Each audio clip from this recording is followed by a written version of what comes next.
ព្រះគុណម៉ែគុណម៉ែតាំងតែពណ៌ចាប់ផ្ដើមក្រមពោពុះផើមក្រមលំបាដេកដើរដូចរោគតាមឥតស្រាទំរំកូនចាស់ចេញពីផ្ទៃពេលឆ្លងទន្លេម៉ែឈឺខ្លាំងចិត្តតាំងកាយប្រឹងព្រមដោយភ័យមិនដឹងយ៉ាងណាចិត្តមមីនឹកភ័យក្រែងកូនសូនសង្ខារ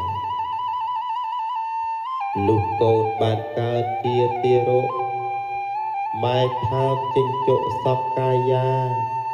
បីបងធ្នមថ្នាក់ពេញហត្ថាមេត្តាប្រែឈាមជាទឹកដោះនៅពេលកូនឈឺម៉ែរក្សាបីថ្នាក់អរាដោយចិត្តស្មោះកូនឈឺម៉ែភ័យមុខស្លាំងអស់មិនសមរៈសោះវោះវោះព្រឹកនៅពេលកូនជាម៉ែសប្បាយចិត្តម៉ែមិនណាយមានតែនឹកឃ្លាតឆ្ងាយបន្តិចចិត្តវវឹករលឹករកកូនវិលវិញភ្លាមអង្គុយកកិលក្រោកឈរដើរទៅតាមដំណើរម៉ែព្យាយាមខំបង់ហាត់កូនដោយមិនទៀមក្នុងនាមជាគ្រូឧត្តមត្រីជុះនោមហូបចុកស្លៀកដណ្ដប់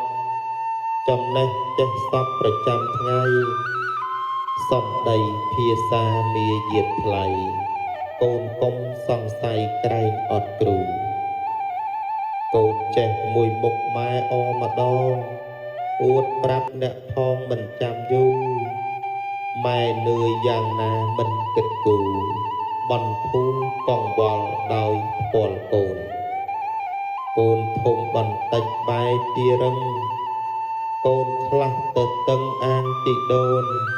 ម៉ែខឹងអន់ចិត្តមុខស្រពោនវាយកូនរួចគិតអាណិតក្រោយ